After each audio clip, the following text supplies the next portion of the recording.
ॐ त्र्यम्बकं यजामहे सुगन्धिं पुष्टिवर्धनम् उर्वारुकमिव बन्धनान् मृत्योर्मुक्षीयमामृतात्। કરોડો બ્રહ્માંડોના નાયક આશુતોષ મહાદેવના દિવ્ય ચરિત્રોનું દિગ્દર્શન કરાવતી પવિત્ર કથા એટલે શિવમહાપુરાણની સત્સંગ ભક્તિ સરિતા. સમસ્ત બ્રહ્માંડોમાં એકમાત્ર વ્યાપ્ત શિવતત્વનું સૂક્ષ્માતિ સૂક્ષ્મ નિરૂપણ કરતું મહર્ષિ વેદવ્યાસ રચિત મહાપુરાણ એટલે શિવમહાપુરાણની સત્સંગ ભક્તિ સરિતા. પૂજ્યપાદ સદગુરુ સ્વામી શ્રી નિર્દોષાનંદ સરસ્વતીજી મહારાજના કૃપાપાત્ર સદશિષ્ય સ્વામી શ્રી ભોલાનંદ સરસ્વતીજી મહારાજના ચરખા મુકામે વિક્રમ સંવત 2081ના ચાતુર્માસ દરમિયાન તેઓશ્રીના શ્રીમુખેથી પ્રવાહિત થયેલી શ્રી શિવમહાપુરાણ સત્સંગ ભક્તિ સરિતા. પૂજ્ય શ્રીની અત્યંત સરળ, ભાવ ભક્તિપૂર્ણ, સુસ્પષ્ટ અને સર્વગ્રાહ્ય સુમધુર વાણી દ્વારા વહેતી આ કથા સરિતા હૃદયમાં પ્રસ્ફુટિત કરે છે અદ્ભુત શિવ ચરણાનુરાગ. શિવોપાસનાનું રહસ્ય, પ્રત્યેક કથાની માર્મિક સમજૂતી સાથે અનેક ઐતિહાસિક પ્રસંગોનું સુંદર નિરૂપણ શ્રોતાજનોને મંત્રમુગ્ધ કરે છે. જીવનું શિવ સાથે અનુસંધાન કરાવતી, અંતરમાં અનેરો શિવ ભક્તિભાવ જગાડતી અને શિવતત્વ જ્ઞાન વડે મુક્તિનો માર્ગ બતાવતી આ કથાનું રસપાન કરીએ. ચાલો આ શિવમહાપુરાણની સત્સંગ સરિતામાં સ્નાન કરી ધન્યતા અનુભવીએ. પ્રતિદિન સત્સંગ પ્રવચનનું જીવંત પ્રસારણ નિહાળો ગુરુ સાનિધ્ય યુટ્યુબ ચેનલ પર. ઓમ નમો નારાયણાય.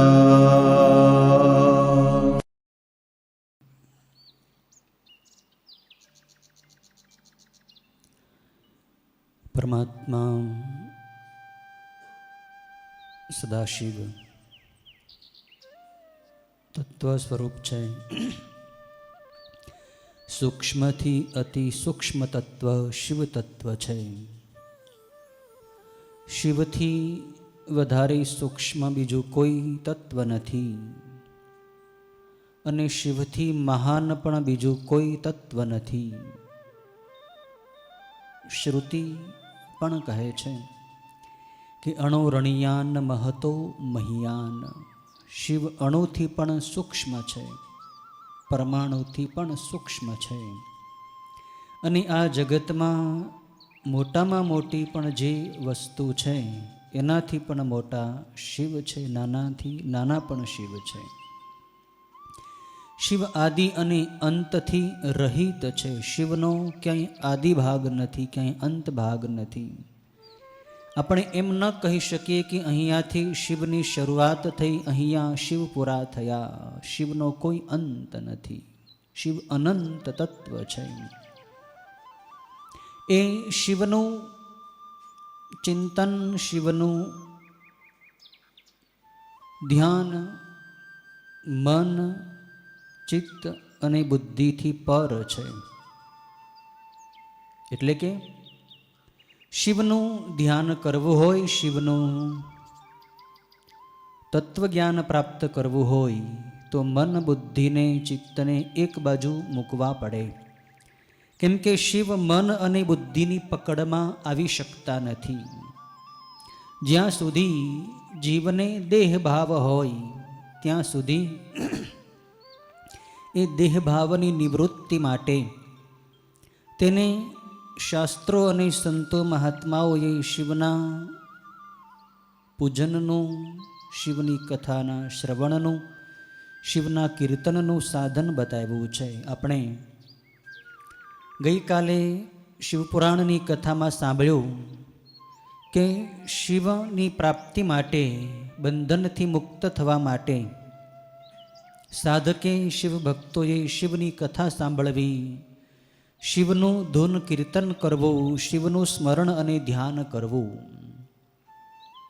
પણ એ કરતાં કરતાં કરતાં પહોંચવાનું છે અનંત અપાર અસીમ શિવ તત્વ સુધી. શિવ કથા શ્રવણ, શિવ કીર્તન, શિવ ધ્યાન કરતાં કરતાં મન અમન થઈ જાય છે. મનનું મનપણું મટી જાય છે. ચિત્તનું ચિત્તપણું મટી જાય છે. અહમનું અહમપણું, અહમ ભાવ વિનષ્ટ થઈ જાય છે. અને અંતે જીવ શિવની અંદર ભળી જાય છે. ઋષિઓએ પ્રશ્ન કર્યો કે જે લોકો શિવનું કીર્તન, શિવકથાનું શ્રવણ, શિવ સ્મરણ કરવા શક્તિમાન ન હોય તો તેવા મનુષ્યોએ શું સાધન કરવું શિવની પ્રાપ્તિ માટે? તો સૂતજીએ ઉપાય બતાવ્યો કે તેમણે શિવલિંગની પૂજા કરવી. શિવલિંગની પૂજા પણ જીવને મુક્તિ આપે છે. કઈ રીતે મુક્તિ આપે છે? શિવનું લિંગ એ શિવના નિરાકાર વ્યાપક સ્વરૂપનું પ્રતીક છે. શિવ તો વ્યાપક છે, પણ એ વ્યાપક શિવને કઈ રીતે પકડવા? જેમ કે હવા બધી જગ્યાએ વ્યાપક છે. હવાને, પવનને આપણે જોઈ ન શકીએ, પવનને પકડી ન શકીએ, પવનનો અનુભવ થાય છે. આપણને પવન દેખાય ન દેખાય. એ જ રીતે આકાશ છે એ પણ વ્યાપક છે. એ આકાશ પણ આપણને દેખાતું નથી, પણ એનો અનુભવ થાય છે કે અહીં આ આકાશ છે, આ જગ્યા ખાલી છે, ખુલ્લી છે. તો એ આકાશનો જેમ અનુભવ થાય છે, પવનનો પણ જેમ અનુભવ થાય છે, એમ શિવ પણ અનુભવ ગમ્ય તત્વ છે. જેમ વાયુનો એટલે કે પવનનો આપણને આપણી ત્વચાથી અનુભવ થાય છે. પવન આપણી ચામડીને, આપણા શરીરને સ્પર્શ કરીને વહે એટલે આપણને ખ્યાલ આવી જાય કે પવન વહી રહ્યો છે. ઠંડો પવન હોય શિયાળાનો તો એની ઠંડક આપણી ત્વચા ઉપર આપણને અનુભવાય. ઉનાળાનો ઉષ્ણ વાયુ વાતો હોય તો એ ઉષ્ણ વાયુનો પણ આપણી ત્વચાને અનુભવ થાય છે કે આ ગરમ લૂ વાઈ રહી છે. એમ વાયુનો તો આપણી ત્વચાને, આપણા શરીરને અનુભવ થાય છે. આકાશનો પણ આપણા શરીરને અનુભવ થાય છે. પણ શિવનો અનુભવ શરીરને નથી થતો. શિવનો અનુભવ તો આત્માને થાય છે. તો શિવનો અનુભવ કરવા માટે સાધકે, ભક્તે શરીરથી પોતાને અલગ માનવો પડશે કે હું શરીરથી અલગ છું, હું આત્મ સ્વરૂપ છું. આત્મ સ્વરૂપમાં સ્થિત થયા વગર શિવનો અનુભવ ન થઈ શકે. શિવ કોઈ શરીરથી પકડાય એવું તત્વ થોડું છે. શિવ કોઈ શરીર થોડા છે કે જેને આપણે શરીર વડે પકડી શકીએ. જેમ કોઈ બાળકનું શરીર હોય તો એને આપણે પકડવું હોય એનો હાથ, તો આપણા હાથથી એનો હાથ આપણે પકડી શકીએ. એ શરીર અને શરીર વચ્ચેનો વ્યવહાર છે. પણ શિવનો અનુભવ કરવો હોય તો એમાં શરીરનો વ્યવહાર કામ લાગતો નથી. એમાં તો આત્માથી પરમાત્મા વચ્ચેનો વ્યવહાર થાય છે. આત્મા સ્વરૂપ થવા માટે શિવલિંગ છે એ આપણને સહાયભૂત થાય છે. શિવલિંગને કોઈ આકાર નથી, એટલે કે શિવલિંગને કોઈ અંગ નથી. શિવલિંગને હાથ નથી, લિંગને પગ નથી, લિંગને મસ્તક નથી, આંખ નથી, કાન નથી, નાક નથી, કોઈ અંગ ઉપાંગ પ્રત્યંગ શિવલિંગને નથી. શિવ અનંગ છે. શિવલિંગને કોઈ અંગ નથી. એ તો લંબ વર્તુળ આકાર પણ એક પથ્થરનો જે આકાર હોય એટલા પૂરતો છે. બાકી લંબ વર્તુળ પણ શિવનો આકાર નથી. શિવ તો નિરાકાર છે. તો એ નિરાકાર વ્યાપક શિવ તત્વમાં મનને લગાડવા માટે શિવલિંગ એક માધ્યમ છે. શિવલિંગના માધ્યમથી આપણે શિવના નિરાકાર સ્વરૂપની પૂજા અર્ચના કરી શકીએ. ધીમે ધીમે એનું ધ્યાન કરી શકીએ અને પછી આપણો પ્રવેશ શિવ તત્વની અંદર થઈ જાય છે. તો શિવના લિંગનું પૂજન કરવાથી ધીમે ધીમે જીવ શિવમય બની જાય છે. ઋષિઓએ પ્રશ્ન કર્યો, સનતકુમારે નંદિકેશ્વરને પ્રશ્ન કર્યો કે શિવલિંગની ઉત્પત્તિ કેવી રીતે થઈ? પ્રથમ લિંગ ક્યારે પ્રગટ થયું? લિંગની ઉત્પત્તિની કથા આપ અમને સંભળાવો. ત્યારે નંદિકેશ્વરે સનતકુમારને આ કથા સંભળાવી, જે આપણે ગઈકાલે જોયું કે બ્રહ્મા અને વિષ્ણુની વચ્ચે વિવાદ થયો કે હું મોટો, હું મોટો. અહમ ભાવ જ્યાં આવે ત્યાં વિવાદ થાય છે. અહમ ત્યારે થાય છે જ્યારે જીવ પોતે પોતાને શિવથી અલગ માનવા માંડે છે. જીવ શિવથી અલગ થાય ત્યારે તેની અંદર રાગ દ્વેષ આવે છે, મારું તારું આવે છે, અહંતા મમતા કામના આવે છે. જો જીવ શિવની અંદર બળી જાય તો એને નહીં અહંતા થાય, નહીં મમતા થાય, નહીં કામના થાય. જીવ મુક્ત થઈ જશે, એના બધા વિવાદો શાંત થઈ જશે, તેને નિર્વિવાદ સત્ય શિવ તત્વનો અનુભવ થઈ જશે. બ્રહ્મા અને વિષ્ણુ પોતાના ઉત્પાદક શિવને વિસરી ગયા હતા. બ્રહ્મા અને વિષ્ણુને બ્રહ્મપદ અને વિષ્ણુનું પદ આપવા વાળા એક શિવ છે, પણ એ શિવને ભૂલી ગયા હતા કે અમને કોણે બનાવ્યા, અમને આ કાર્ય કોણે સોંપ્યું અને કાર્ય કરવાની શક્તિ કોણે આપી.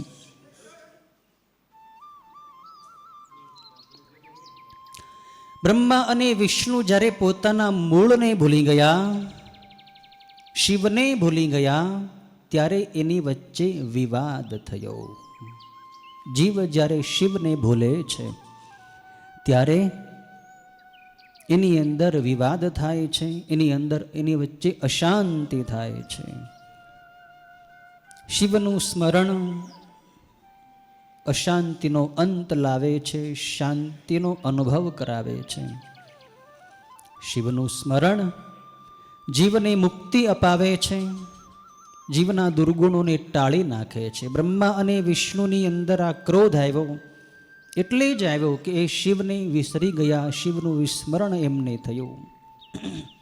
જેણે એમને શક્તિ અને પદ આપ્યું એને જ ભૂલી ગયા. આપણે પણ વિચાર કરવો જોઈએ કે આપણને મનુષ્ય કોણે બનાવ્યા, આપણને મનુષ્ય શરીરમાં જે શક્તિ મળી છે એ શક્તિ ક્યાંથી, કોની પાસેથી મળી છે? આપણા ઉત્પાદક કોણ છે? આપણા પિતા કોણ છે? આપણી અંદર શક્તિ છે એ કોની શક્તિ છે? જો આપણે આપણા મૂળ સુધી જઈએ, શક્તિ પ્રદાતા, શરીર પ્રદાતા, ગુણ પ્રદાતા આપણા પરમાત્મા શિવ છે, એની પાસે આપણે જઈએ તો આપણા બધાય દોષ ટળી જાય, આપણને શાંતિ મળી જાય, નિર્દોષ જીવન પ્રાપ્ત થઈ જાય. બ્રહ્મા અને વિષ્ણુ વિવાદ કરે છે, હું મોટો કરતા કરતા બંને યુદ્ધે ચડ્યા છે. મહેશ્વર અસ્ત્ર અને પાશુપતાસ્ત્રથી એકબીજાને હણવા તૈયાર થયા. જો આ બંને અસ્ત્રો પણ શિવના જ છે.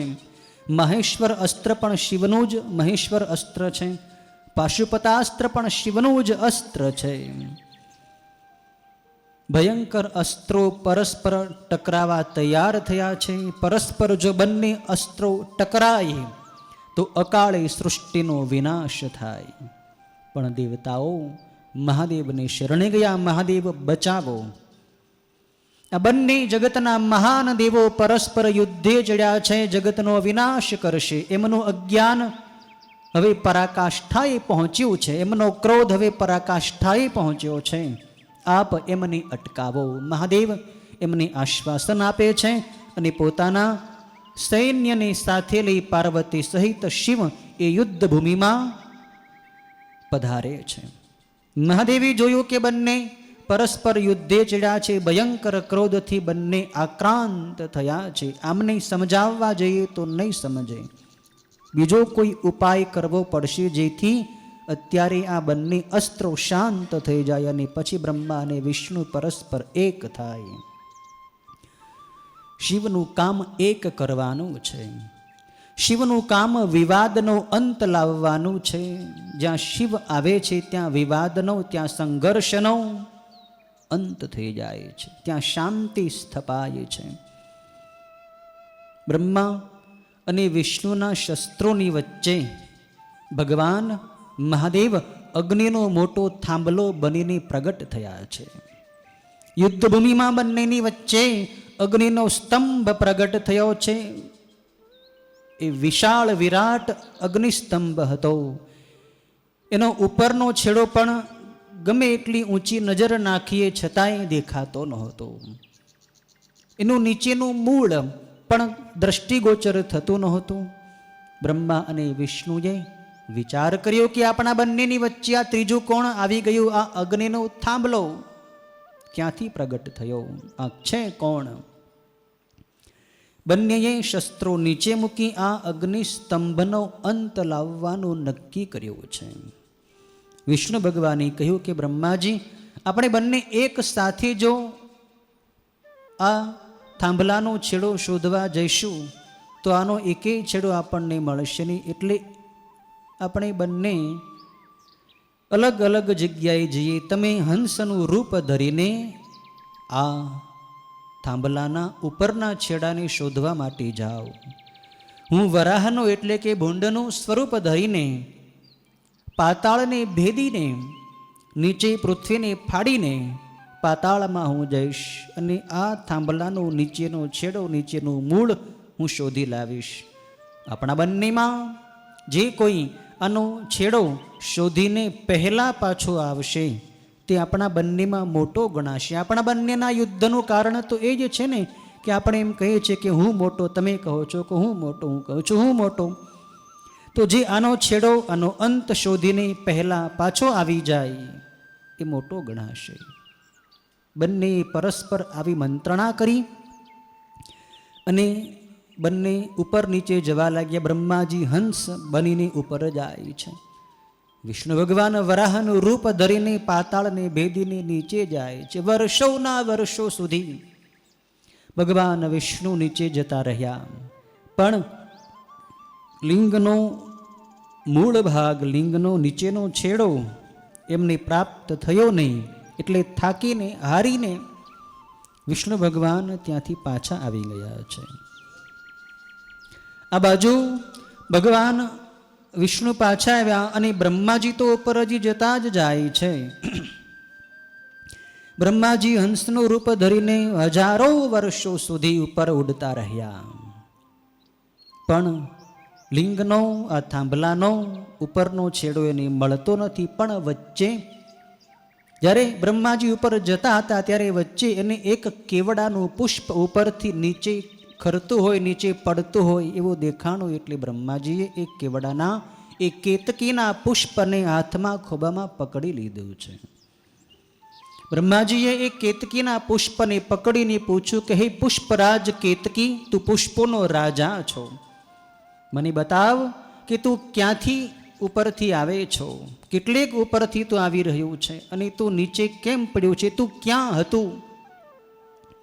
પુષ્પરાજ કેવડાએ બ્રહ્માજીને કહ્યું કે હું આ જે થાંભલો છે, આ જે લિંગ છે એના મસ્તક ઉપર હું હતું.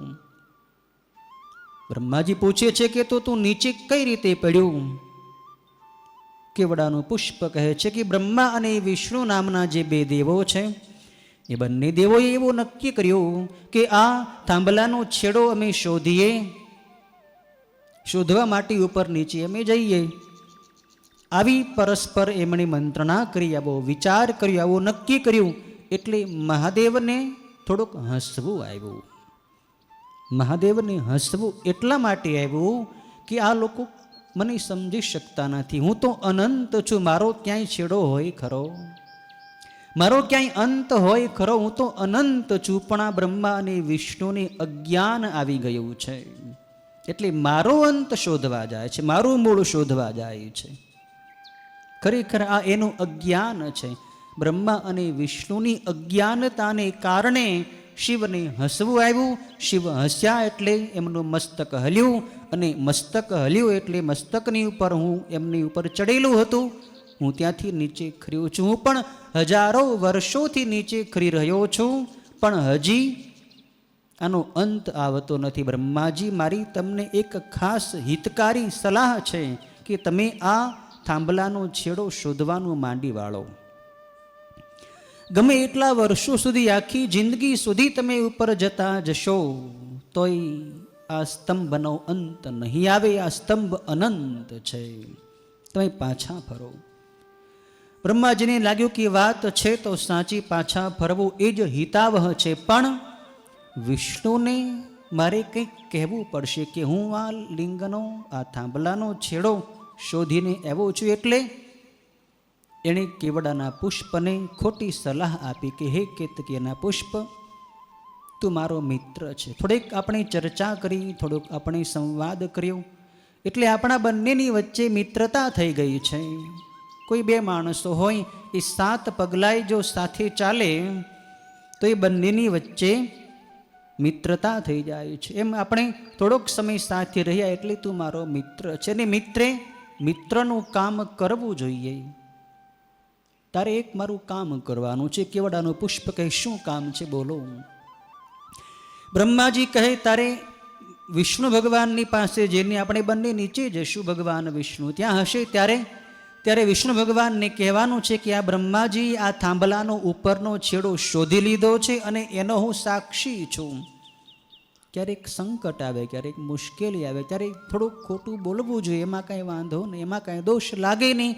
આવી ખોટી સલાહ બ્રહ્માજીએ કેવડાના પુષ્પને આપી છે. કેવડાના પુષ્પે એ વાત સ્વીકારી લીધી છે. બ્રહ્માજી ત્યાંથી કેવડાના પુષ્પને લઈને નીચે આવે છે. ભગવાન વિષ્ણુ તો ઉદાસ મુખેથી નીચે બેઠા હતા. બ્રહ્માજી વિષ્ણુ ભગવાનને જોઈને ખોટું આનંદમાં આવીને, હર્ષમાં આવીને નૃત્ય કરવા લાગ્યા. કહેવા માંડ્યા કે મેં આ લિંગનો, આ થાંભલાનો ઉપરનો છેડો શોધી લીધો છે અને એમાં આ કેવડાનું પુષ્પ સાક્ષી છે. પૂછો આને. ભગવાન વિષ્ણુ તો સરળ, ભલે બ્રહ્માજી તમારી વાત હું માની લઉં છું, કેવડાના પુષ્પે પણ સાક્ષી પૂરે કે વાત સાચી છે, હું એમાં સાક્ષી છું. અસત્ય, ખોટું જ્યાં થાય છે ત્યાં ભગવાન રહેતા નથી. જેની અંદર અસત્ય આવે છે તેની અંદરથી શિવત્વ નષ્ટ થાય છે. જ્યાં અસત્ય છે ત્યાં શિવ નથી. શિવ સતમાં રહે છે, શિવ સત્યના પક્ષમાં રહે છે. અસત્યનો પક્ષ જે લે છે એને શિવ દંડ આપે છે. ભગવાન શિવે વિચાર કર્યો કે આ બ્રહ્માજી છે તો સૃષ્ટિના સર્જક, સૃષ્ટિની ઉત્પત્તિ જ બ્રહ્માજી કરે છે. આ બધા સૃષ્ટિમાં જે જીવજંતુઓ છે, જે પશુ પક્ષી પ્રાણીઓ, કીટ પતંગ વૃક્ષ લતા છે, એ બધાને ઉત્પન્ન તો બ્રહ્માજીએ જ કર્યા છે. એ બધાને બનાવવા વાળા બ્રહ્મા ખુદ સ્વયં જો ખોટું બોલશે, જો ખોટું કામ કરશે અને ખોટી વાત સાબિત કરીને જગતમાં પૂજાશે તો એના બનાવેલા બધા જીવો પણ અસત્યનો જ આશ્રય લે છે. બધા ખોટું જ કરવા માંડશે અને જગતમાં પાપ વધશે. અસત્ય વધે ત્યાં સૃષ્ટિનો વિનાશ થાય છે. પાપ વધે એટલે સૃષ્ટિનો પ્રલય થાય છે. ભગવાન શિવે આવો વિચાર કરીને બ્રહ્માજીને અસત્ય બોલ્યાનું પાપ બાળવા માટે, એનો દંડ દેવા માટે ભગવાન મહાદેવ ત્યાં અગ્નિસ્તંભમાંથી પ્રગટ થયા છે. મહાદેવ ભયંકર વિકરાળ સ્વરૂપે પ્રગટ થયા અને મહાદેવે પોતાની ભ્રમરની વચ્ચેથી એક ભયંકર પુરુષને પ્રગટ કર્યો છે. ભગવાન શિવના લલાટના વચ્ચેના ભાગમાંથી, બંબરમાંથી, જ્યાં ત્રીજો નેત્ર છે ત્યાંથી ભૈરવ નામનો વિકરાળ ગણ પ્રગટ થયો છે. ભગવાન શિવને એ ભૈરવે પ્રાર્થના કરી, પ્રભુ શું આજ્ઞા છે બોલો. ભૈરવે પ્રાર્થના કરી એટલે મહાદેવે કહ્યું કે આ બ્રહ્માજી અસત્ય, જે મુખેથી એ અસત્ય બોલ્યા છે, બ્રહ્માજીને 5 મુખ હતા. જે મુખેથી બ્રહ્માજી ખોટું બોલ્યા છે એ મુખની તું શસ્ત્ર વડે, તલવાર વડે એની તું પૂજા કર. ભગવાને કટાક્ષમાં કહ્યું છે. જે મસ્તક વડે, જે મુખ વડે બ્રહ્માજી ખોટું બોલ્યા એ મસ્તકને તું કાપી નાખ. શિવની આજ્ઞા થઈ એટલે કાલ ભૈરવે તરત બ્રહ્માજીને પકડીને એનું જે 5મું મસ્તક જે ખોટું બોલ્યું હતું એ મસ્તકને પોતાના આંગળીના નખ વડે એ પાંચમું મસ્તક એણે છેદી નાખ્યું, કાપી નાખ્યું છે. બ્રહ્માજી 4 મુખવાળા થયા છે. હજી પણ ભૈરવનો ક્રોધ શાંત થતો નથી. હજી પણ ભૈરવ પોતાના હાથમાં તલવારની ધ્રુજાવી રહ્યા છે, જાણે બ્રહ્માજીના બધાય મસ્તકો છેદી નાખશે. પણ ભગવાન વિષ્ણુ આડે આવ્યા છે. મહાદેવના ચરણોમાં વંદન કરી ભગવાન વિષ્ણુ પ્રાર્થના કરી, મહાદેવ ક્ષમા કરો, ક્ષમા કરો, ક્ષમા કરો. બ્રહ્માજીની આપ હવે શિક્ષા ન કરો. એમણે જે ભૂલ કરી એનો દંડ એને મળી ગયો છે, હવે એને આપ ક્ષમા આપી દો. બ્રહ્માજી પણ આપનાથી જ પ્રગટ થયા છે. આપે જ એને સૃષ્ટિના સર્જનનું કાર્ય સોંપ્યું છે. જો બ્રહ્માજીનો નાશ થશે તો સૃષ્ટિનો વિસ્તાર કોણ કરશે? પ્રભુ એની આપ ક્ષમા કરી દો. વિષ્ણુ ભગવાનની પ્રાર્થના થઈ એટલે ભગવાન શિવ તો દયાળુ છે. શિવે વિષ્ણુ ભગવાનની કહેવાથી બ્રહ્માજીને ક્ષમા કરી દીધી છે. પણ ભગવાને કહ્યું કે બ્રહ્માજીએ ભૂલ તો કરી જ છે, માટે હું એને શાપ આપું છું કે આજથી હવે બ્રહ્માજીની ક્યાંય પૂજા નહીં થાય, ક્યાંય એનો આદર સત્કાર નહીં થાય, ક્યાંય એનું સન્માન નહીં થાય. કેમ કે એણે અસત્યનો આશરો લઈને મોટાઈની ઈચ્છા કરી હતી. બ્રહ્માજીને એમ હતું કે હું મોટો થઈ જાઉં, વિષ્ણુ ભગવાન કરતાં પણ હું પોતાને મોટો સાબિત કરી દઉં, અને એ સાબિત કરવા માટે ખોટાનો આશરો લીધો. પણ હવે તમને કોઈ મોટું નહીં માને, તમારી ક્યાંય પ્રતિષ્ઠા નહીં થાય, તમારી ક્યાંય પૂજા નહીં થાય, તમારો ક્યાંય ઉત્સવ નહીં થાય, તમારું ક્યાંય મંદિર નહીં થાય. આ દંડ હું તમને આપું છું. ભગવાન વિષ્ણુને મહાદેવે વરદાન આપ્યું કે તમે સત્યનો આશ્રય લીધો છે, તમે ખોટું કર્યું નથી, તમે તરત સ્વીકારી લીધું બ્રહ્માજીએ કીધું એ પ્રમાણે. એટલે તમારી મારી જેમ જ બધી જગ્યાએ પ્રતિષ્ઠા થશે, પૂજા થશે, તમારા ઉત્સવો થશે, તમારી મારી સાથે સમાનતા થશે. જેમ લોકો મને માને છે એમ લોકો તમને પણ માનશે, તમને પણ પૂજશે, તમારા પણ ઉત્સવો કરશે. કેવડાનું પુષ્પ પણ જૂઠું બોલ્યું હતું, એટલે ભગવાન શિવે એના ઉપર પણ ક્રોધ કરીને એને પણ શાપ આપ્યો છે કે હે કેવડાના પુષ્પ, આજથી હવે મારી પૂજામાં લોકો તારો સ્વીકાર નહીં કરે, એટલે કે મારી પૂજામાં તું ગણાશ નહીં, તું મારી ઉપર ચડી નહીં શકે, મારી પૂજામાં તને સ્થાન નથી, તો અહીંથી દૂર જતો રહે. પણ પછી કેવડાના પુષ્પે પણ મહાદેવને પ્રાર્થના કરી કે પ્રભુ, મારી ભૂલ થઈ, મેં પાપ કર્યું, એનું ફળ તો મને મળી ગયું છે. પણ જગતમાં મેં એવું સાંભળ્યું છે કે મહાદેવના એકવાર જો દર્શન થઈ જાય તો બધા એ પાપ બળી જાય છે. પ્રભુ, હજી તો મને આપના સાક્ષાત સ્વરૂપના દર્શન થયા છે, તો હજી મારું પાપ કાંઈ બાકી થોડું હોય. આપ મને ક્ષમા કરો અને મારી ઉપર કંઈક કૃપા કરો. ભગવાન શિવ તો દયાળુ છે, એટલે કહ્યું છે કે ભલે તે ક્ષમા માગી લીધી, એટલે હું તને તારી ભૂલ ક્ષમા તો કરી દઉં છું, અને હવેથી તું મારી ઉપર ચંદ્રવા તરીકે રહી શકીશ, મારા છત્ર તરીકે તું મારી ઉપર રહી શકીશ. લોકો મારા છત્ર તરીકે તારા પુષ્પનો ઉપયોગ કરશે અને મારા ભક્તો તને ધારણ કરશે, પણ હું તને સ્વીકારીશ નહીં. બીજા દેવતાઓની પૂજામાં તું ઉપયોગમાં આવીશ, પણ મારી પૂજામાં તું ઉપયોગમાં નહીં આવે. એટલે આપણે જોઈએ છે કે કેવડા ત્રીજ હોય ત્યારે ભગવાન શિવના લિંગની ઉપર કેવડાના પુષ્પને આમ ઊંધું ટીંગાડવામાં આવે છે, લટકાવવામાં આવે છે, જાણે શિવનું છત્ર હોય લિંગનું, એ રીતે કેવડાના પુષ્પની છત્ર તરીકે, ચંદરવા તરીકે ત્યાં ઊંચે રાખવામાં આવે છે. ભગવાને એને આ રીતે પોતાની ઉપર સ્થાન આપ્યું છે, બંનેની ઉપર પાછી કૃપા કરી છે. 8મા અધ્યાય સુધીની કથા અહીં પૂર્ણ થઈ છે. 9મા અધ્યાયમાં ભગવાન શિવે બ્રહ્મા અને વિષ્ણુને શું વાત કરી, શેનો ઉપદેશ આપ્યો, એની કથા છે. નંદિકેશ્વરા કથા સનતકુમારને કહી રહ્યા છે. બ્રહ્મા અને વિષ્ણુએ પછી એ જે ભગવાનના લિંગનો અગ્નિસ્તંભ હતો એની સૌ પ્રથમ વખત પૂજા કરી છે. એ સૌથી પ્રથમ લિંગ હતું. એ જે થાંભલો હતો એ થાંભલો એ જ લિંગ, બહુ મોટો વિશાળ અનંત અપાર અસીમ થાંભલો હતો. એ જ ભગવાન શિવનું પ્રથમ લિંગ છે. અને એની બ્રહ્મા અને વિષ્ણુએ પછી સાથે મળીને પૂજા કરી છે. જે દિવસે બ્રહ્મા અને વિષ્ણુએ મળીને સાથે મળીને એ અગ્નિસ્તંભની એ પ્રથમ લિંગની એ જ્યોતિર્લિંગની પૂજા કરી, એ દિવસ શિવરાત્રિનો દિવસ કહેવાનો છે. ભગવાન શિવે બ્રહ્મા અને વિષ્ણુને કહ્યું કે હે બંને દેવો, તમે મારી આ પૂજા કરી છે આ દિવસે, એટલે આજથી આ દિવસ, આજનો દિવસ મહાશિવરાત્રિ તરીકે પ્રખ્યાત થશે. આખું વર્ષ દરમિયાન મારા લિંગની પૂજા કરીને લોકોને જે ફળ મળે છે એટલું જ ફળ શિવરાત્રિની રાત્રે એકવાર મારી પૂજા કરવાથી પ્રાપ્ત થાય છે.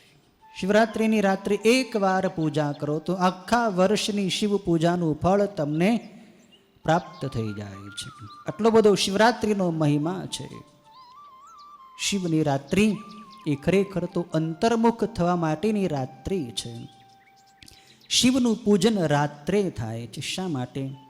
કે રાત્રે શાંતિ હોય છે, જનજીવન બધું શયન કરી રહ્યું હોય છે, બધાય જીવો સૂઈ ગયા હોય ત્યારે શિવના ભક્તો જાગે છે. માણસો સૂઈ જાય એટલે માણસોના વિચારો પણ સૂઈ જાય છે, શાંત થઈ જાય છે. વાતાવરણ એકાંતમાં શાંત પવિત્ર વાતાવરણ હોય અને એ રાત્રે આપણે સરળતાથી શિવની અંદર આપણું ચિત્ત સ્થાપી શકીએ છીએ. શિવરાત્રિ પણ એવા સમયે આવે છે, શિયાળાનો અંત હોય, ઉનાળાની શરૂઆત હોય, એટલે નહીં ઠંડી નહીં ગરમી, મધ્ય ઋતુ જેવો વાતાવરણ હોય છે. ત્યારે રાત્રિના સમયે ભગવાન શિવની પૂજા કરવામાં આવે તો આપણું ચિત્ત સ્થૂલતાની છોડીને સૂક્ષ્મતાને પ્રાપ્ત થઈ જાય છે. અને સૂક્ષ્મ થતાં થતાં શિવની અંદર ચિત્ત વિલીન થઈ જાય છે, શિવ તત્વનો અનુભવ થઈ જાય છે. માટે શિવરાત્રિની રાત્રિને શિવ પૂજાનો બહુ મોટો મહિમા છે. એ રાત્રિએ જો પાર્થિવ લિંગની પૂજા કરવામાં આવે તો એનું ફળ અનંત ગણું પ્રાપ્ત થાય છે. પાર્થિવ લિંગની પૂજાનો મહિમા આગળ આવશે. બ્રહ્મા અને વિષ્ણુને મહાદેવે કહ્યું છે કે જે દિવસે મારો આ અગ્નિનો થાંભલો આ પૃથ્વી પર પ્રગટ થયો હતો એ દિવસ માગશર માસમાં આર્દ્રા નક્ષત્રનો દિવસ હતો. એટલે માગશર મહિનામાં જો આર્દ્રા નક્ષત્ર જ્યારે આવે ત્યારે મારી મૂર્તિનો કે મારા લિંગનું કોઈ દર્શન કરે, કોઈ પૂજન કરે તો એ દર્શન કરવાવાળો, એ પૂજન કરવાવાળો ભક્ત મને કાર્તિક સ્વામીથી પણ વધારે વહાલો થાય છે. બહુ પવિત્ર સમય છે આ. ક્યારેક જ એનો યોગ આવે છે, ઘણા વર્ષો પછી એનો યોગ આવે છે કે માગશર મહિનામાં આર્દ્રા નક્ષત્ર હોય. ભગવાને કહ્યું છે કે જે સ્થાને મારું આ લિંગ આ રણભૂમિના મેદાનમાં પ્રગટ થયું એ સ્થાન લિંગ સ્થાન નામે પ્રસિદ્ધ થશે. અને હવેથી આ આવડું મોટું જે લિંગ છે લોકો એની પૂજા નહીં કરી શકે, કેમ કે આવડા મોટા લિંગની કોણ પૂજા કરી શકે. એટલે હું બધાય જીવોની ઉપર કૃપા કરવા માટે મારા લિંગને નાનું સ્વરૂપ બનાવી દઉં છું. ભગવાને પોતાનું નાનું લિંગ બનાવી દીધું અને કહ્યું છે કે જે લોકો આ લિંગની પૂજા કરશે એને સર્વ જ્યોતિર્લિંગોની પૂજા કર્યાનું ફળ પ્રાપ્ત થશે. કેમ કે સૌથી પ્રથમ લિંગ તો આ જ છે.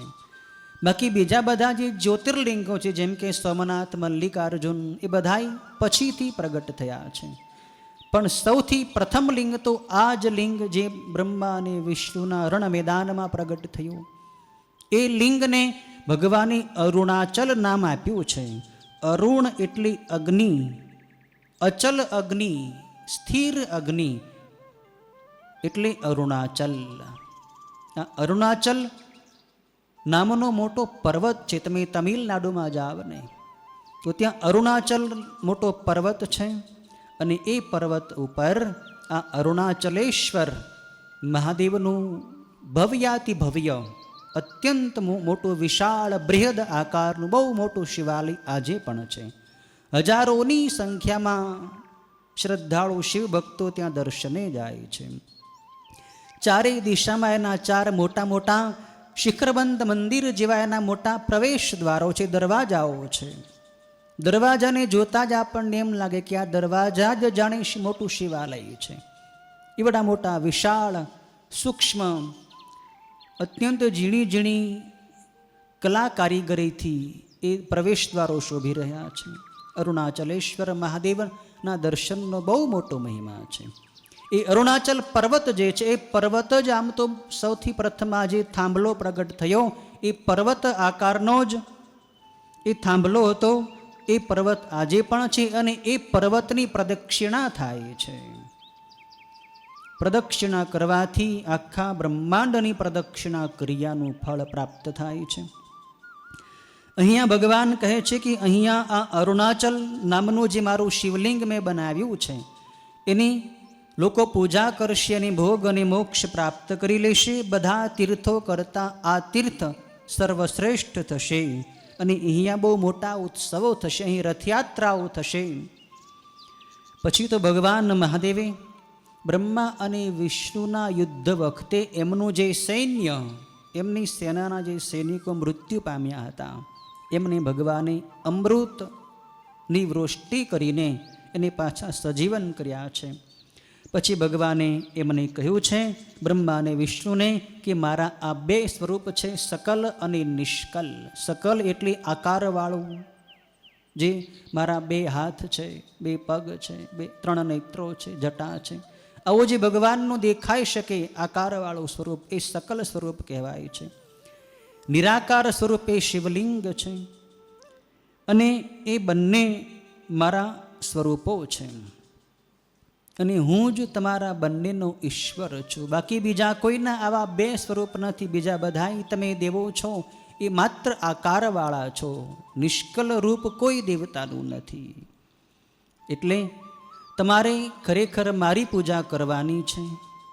તમે બંને પોતાની પૂજા કરવા માટે એકબીજા સાથે ઝઘડતા હતા કે હું મોટો, પણ તમારા કરતાં સૌથી મોટો હું છું.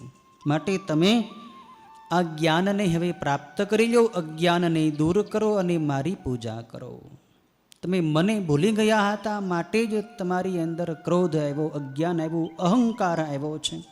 હું જ સૌનો આત્મા છું અને હું જ આ સૃષ્ટિનું સર્જન, પાલન અને સંહાર કરું છું. ભગવાને બ્રહ્મા અને વિષ્ણુને કહ્યું છે કે મારા લિંગની સ્થાપના કરવાનું બહુ મોટું ફળ મળે છે. કોઈ ભક્ત મારા લિંગની સ્થાપના કરે તો એ મારા સ્વરૂપને પામી જાય છે, પણ મૂર્તિ કરતાં લિંગનો મહિમા વધારે છે.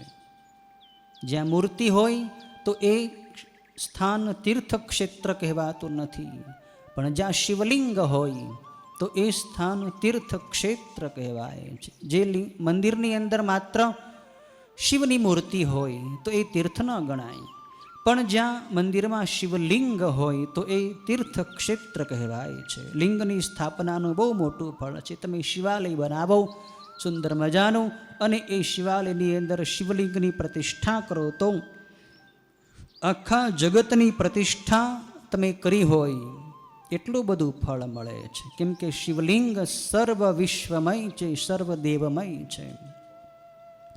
10મા અધ્યાયમાં ભગવાન શિવે પોતાના જે મુખ્ય 5 કૃત્યો છે, જે કર્તવ્યો છે એ બતાવ્યા છે. મહાદેવ કહે છે બ્રહ્મા અને વિષ્ણુને કે સૃષ્ટિનું સર્જન કરવું એટલે કે સૃષ્ટિ બનાવવી એ મારું પ્રથમ કાર્ય છે. સૃષ્ટિનું પાલન પોષણ કરવું એ બીજું કાર્ય છે. સૃષ્ટિનો સંહાર કરવો એ જગતનું ત્રીજું કાર્ય છે. સૃષ્ટિને ઊંચે લઈ જવી એટલે કે સૃષ્ટિમાં જે જીવો છે એની ઉર્ધ્વ ગતિ કરવી, એની ઉન્નતિ કરવી, એનો વિકાસ કરવો એ એનો તિરોભાવ છે. અને સૃષ્ટિના જે જીવો છે એનું કલ્યાણ કરવું, એને મોક્ષ આપવો એ અનુગ્રહનું કાર્ય છે, એ મારું પાંચમું કર્મ છે. સર્જન, પાલન, સંહાર, તિરોભાવ અને અનુગ્રહ, શિવના આ 5 કૃત્યો છે. સર્જનનું કાર્ય બ્રહ્માને સોંપેલું છે, પાલનનું કાર્ય ભગવાન વિષ્ણુને સોંપ્યું છે, સંહારનું કાર્ય ભગવાન રુદ્રને સોંપ્યું છે, તિરુભાવ એટલે કે સૃષ્ટિના જીવોની ઉન્નતિ કરવી, એને ઉપર લઈ જવા, આગળ લઈ જવા, એનું કાર્ય ભગવાને મહેશ્વર નામના દેવને, એટલે કે જે શિવનું જે એક રૂપ છે મહેશ્વર, એને સોંપેલું છે. પણ અનુગ્રહ નામનું પાંચમું જે કૃત્ય છે એ ભગવાન શિવે પોતાના હાથમાં રાખ્યું છે. અનુગ્રહ એટલે મોક્ષ આપવો. જગતના જીવોને મોક્ષ આપવાનું કાર્ય તો શિવ જ કરી શકે છે. મોક્ષ બીજા કોઈ દેવતાઓ ન આપી શકે. મોક્ષ આપવાવાળા એક શિવ છે, મુક્તિ આપવાવાળા એક મહાદેવ છે. એટલે મહાદેવને મુક્તેશ્વર કહેવાય છે. મહાદેવની ઉપાસના કરે, મહાદેવના તત્વ રહસ્યને સમજીને જે મહાદેવની આરાધના કરે તો એને મોક્ષ મળી જાય છે. ભગવાન કહે છે કે હે બ્રહ્મા અને વિષ્ણુ, તમે બંનેએ મને ભૂલીને પોતાના કાર્યો કર્યા છે, એટલે તમારા બંનેના રૂપ અલગ અલગ થયા છે. પણ જે રુદ્ર અને મહેશ્વર નામના બે જે દેવતાઓ છે, જે સૃષ્ટિના સંહારનું અને સૃષ્ટિના તિરોભાવનું કાર્ય કરે છે, એ બંને મને ભૂલ્યા નથી. એટલે એમના બંનેના સ્વરૂપ મારા જેવા જ છે.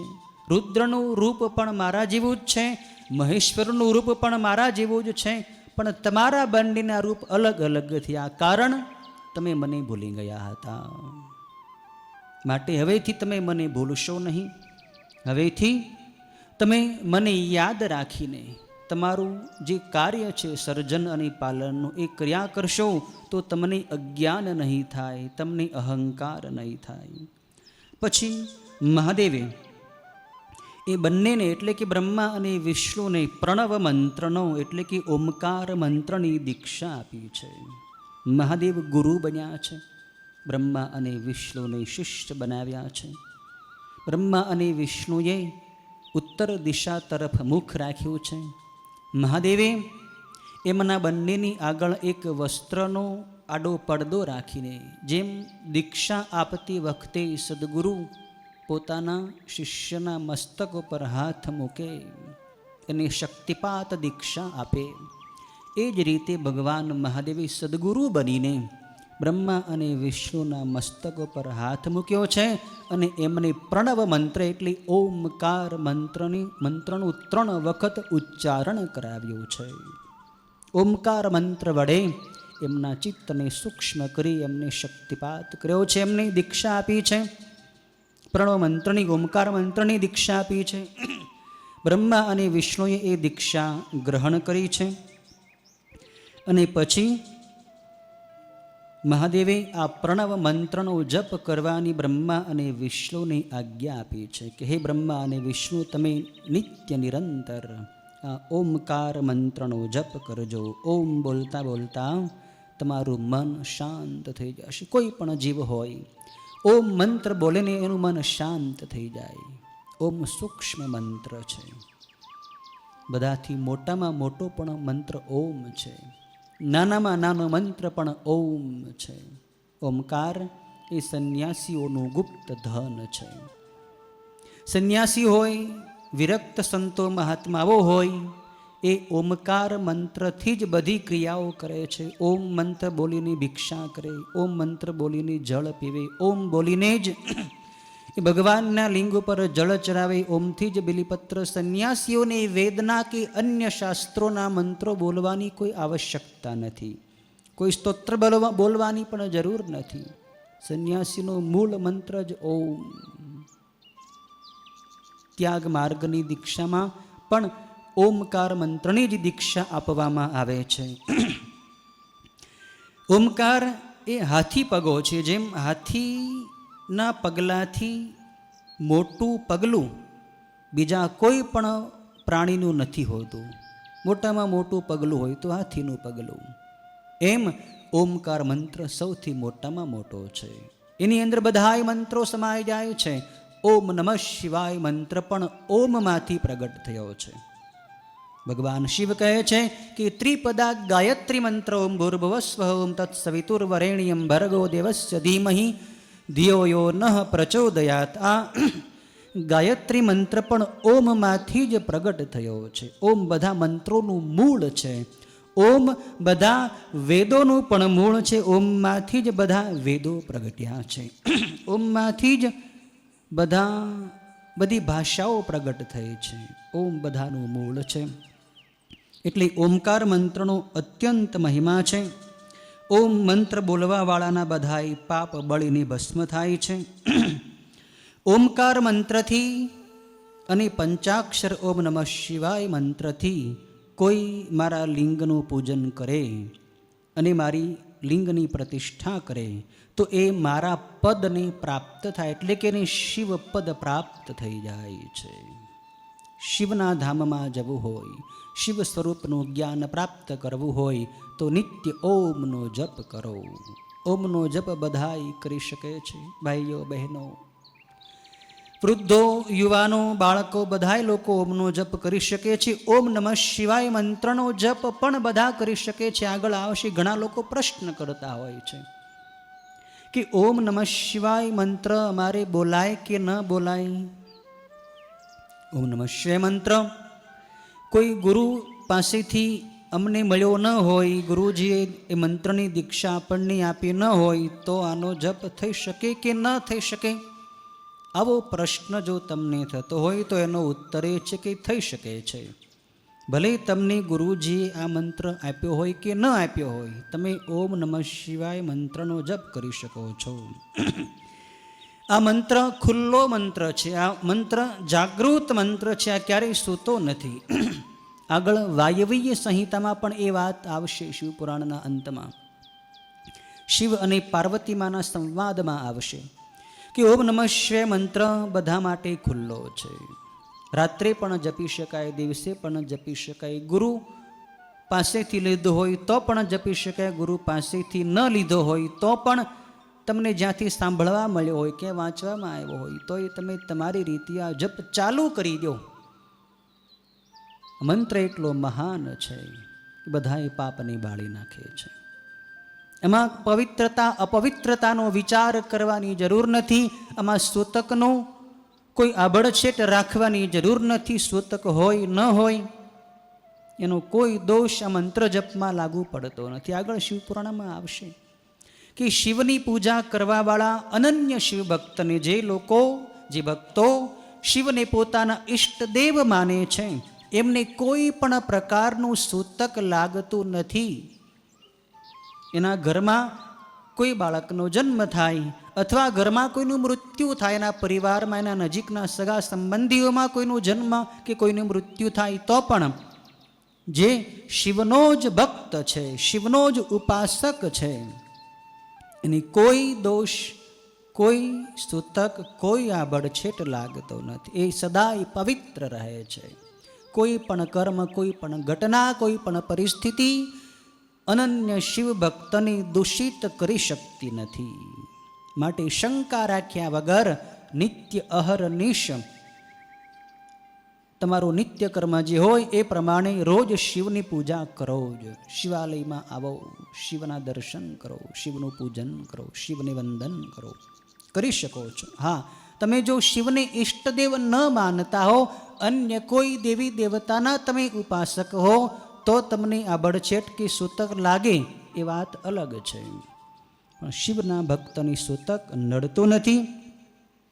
ભગવાન શિવે આ રીતે ઉપદેશ આપ્યો છે બ્રહ્મા વિષ્ણુને, ને પછી મહાદેવ ત્યાંથી અંતર્ધાન થયા છે. 11મા અધ્યાયમાં ઋષિઓ સૂતજીને પ્રશ્ન કરે છે કે મહાદેવના લિંગની સ્થાપના કેમ કરવી, એ લિંગ કેવું હોવું જોઈએ, એ લિંગનું પૂજન કેવી રીતે કરવું અને કયા સ્થળમાં કયા સમયે શિવલિંગની સ્થાપના કરવી. લિંગની સ્થાપના અને પૂજન વિશે ઋષિઓના પ્રશ્નો છે. સૂતજીનો ઉત્તર આપે છે કે કોઈ પવિત્ર સમય હોય, જેમ કે સોમવાર છે, શિવરાત્રિ છે, કોઈ પૂર્ણિમા છે, એવો કોઈ દિવસ હોય અથવા કોઈ શિવના તહેવારો પર્વો હોય, ત્યારે કોઈ પવિત્ર તીર્થમાં કે જળાશયના અનુકૂળતા થાય જ્યાં તમે રોજ જઈ શકો એવા પવિત્ર સ્થાને લિંગની સ્થાપના કરવી જોઈએ. તમે જ્યાં રહેતા હો એની આસપાસ કોઈ જળાશય હોય, કોઈ નદીનો કિનારો, કોઈ તળાવનો કાંઠો હોય, ત્યાં જઈને સુંદર મજાનું પહેલાં તો શિવાલય બનાવવું. તમારી શક્તિ પ્રમાણે શિવ મંદિર નિર્માણ કરો. એવું નથી કે કરોડો રૂપિયાનું મોટું પથ્થરનું ભવ્ય દિવ્ય શિવાલય જ બનાવવું. હા, તમારી પાસે ભગવાનની કૃપાથી સંપત્તિ હોય તો તમે બનાવો તો એ તો ઉત્તમ વાત છે. પણ જો તમારી પાસે આર્થિક સગવડ નથી તો તમે તમારી શક્તિ મુજબ નાનકડો ઓટલો પણ બનાવીને એની ઉપર પવિત્ર શિવલિંગ પ્રસ્થાપિત કરી શકો છો. શિવલિંગ પથ્થરનું પણ સ્થાપી શકાય છે, ધાતુનું પણ સ્થાપી શકાય છે. કોઈ મણી કે માણેકનું હોય તો પણ એ લિંગની સ્થાપના થઈ શકે છે. નર્મદેશ્વર એટલે કે નર્મદા નદીના જળમાંથી જે પથ્થર નીકળે એ પથ્થરને પણ શિવલિંગ તરીકે શિવ મંદિરની અંદર એની પ્રતિષ્ઠા થઈ શકે છે. નિયમ એવો બતાવ્યો છે અહીં શિવપુરાણમાં વિદ્યેશ્વર સંહિતાના 11મા અધ્યાયમાં કે તમે જો ધાતુનું શિવલિંગ બનાવ્યું હોય તો એ ધાતુની જ વેદિકા એટલે કે થાળું બનાવવું. પથ્થરનું શિવલિંગ હોય તો પથ્થરનું થાળું બનાવવું. આવો એનો એક સામાન્ય નિયમ હોય છે.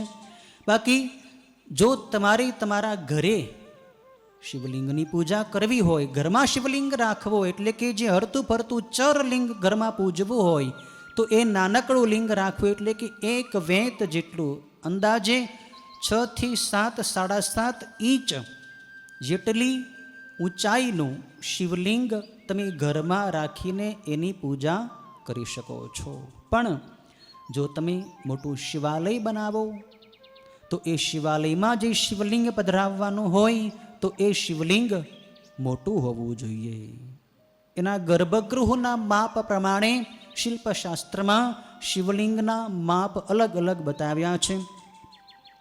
એટલે શિલ્પશાસ્ત્રના આધારે જો સુંદર પથ્થરનું કંડારેલું કલા કારીગરીવાળું શિવાલય બનાવવામાં આવે તો એનું ફળ બહુ મોટું છે.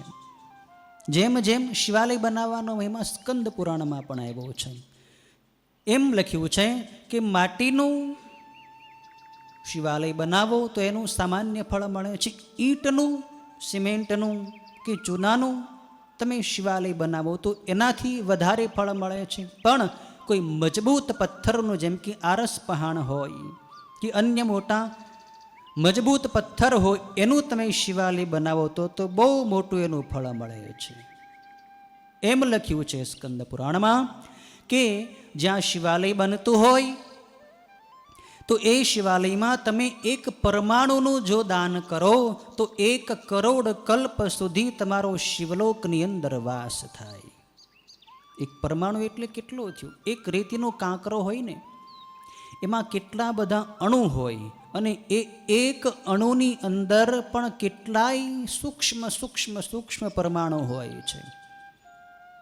તો એક પરમાણુ એટલે તમે એક રેતીનો કાંકરો પણ આપો ને મંદિરમાં બનાવવામાં, સહયોગ આપો, એટલો તમે કોઈ પૈસો આપો તો એના જેટલા પરમાણુ હોય એટલા એક પરમાણુ બરાબર 1 કરોડ કલ્પ સુધી શિવલોકની અંદર વાસ થાય. ટૂંકમાં કહેવાનું એ છે કે તમે શિવાલય બનાવો ને તો તમારો નિત્ય સદાને માટે શિવલોકની અંદર વાસ થાય, મુક્તિ મળી જાય છે.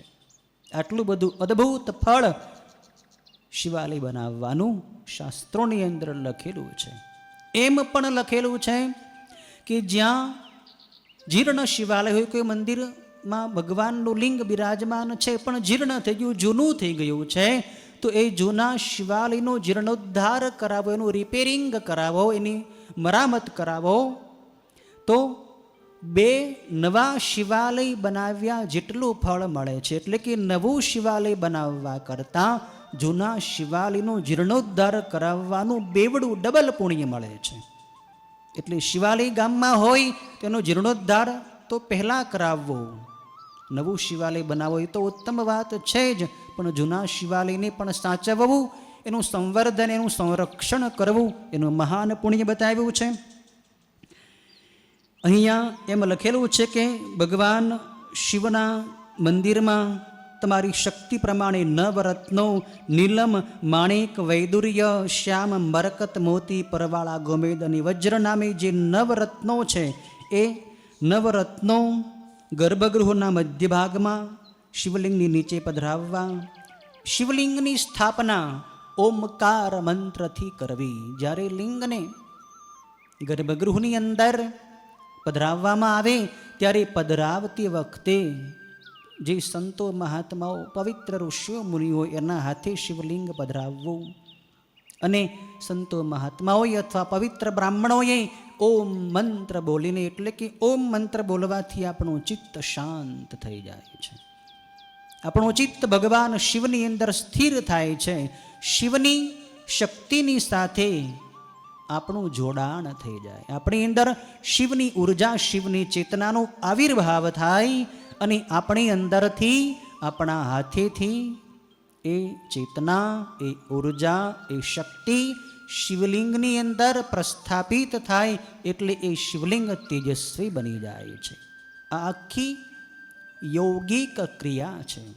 કોઈ સામાન્ય મનુષ્ય આ કામ ન કરી શકે. કોઈ પવિત્ર યોગીઓ હોય, કોઈ ઋષિઓ મુનિઓ, સિદ્ધો હોય, એ પોતાની તપઃ શક્તિ, પોતાની ભજનની શક્તિ, પોતાની યોગ શક્તિ યોગિક ક્રિયા વડે શિવલિંગની અંદર પ્રસ્થાપિત કરી શકતા હોય છે. પણ જો કોઈ એવા યોગી ન મળે તો પવિત્ર બ્રાહ્મણોના હાથે વેદમાં કહેલા વિધિ અનુસાર ક્રિયા કરીને, હવન કરીને, ઓમકારનો જપ કરતાં કરતાં તમે શિવલિંગની સ્થાપના કરી શકો છો.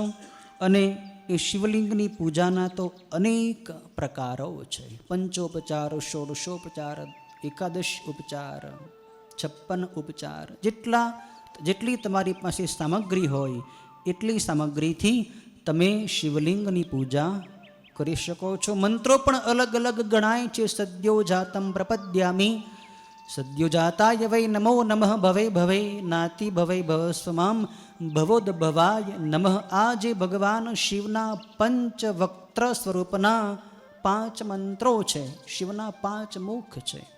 દરેક મુખની ઉપાસના અલગ અલગ મંત્ર વડે કરવામાં આવે છે. એના જે આ સદ્યોજાત વગેરે 5 મંત્રો છે, એ મંત્રો વડે પણ તમે પંચવક્ત્ર મહાદેવનું પૂજન કરી શકો છો.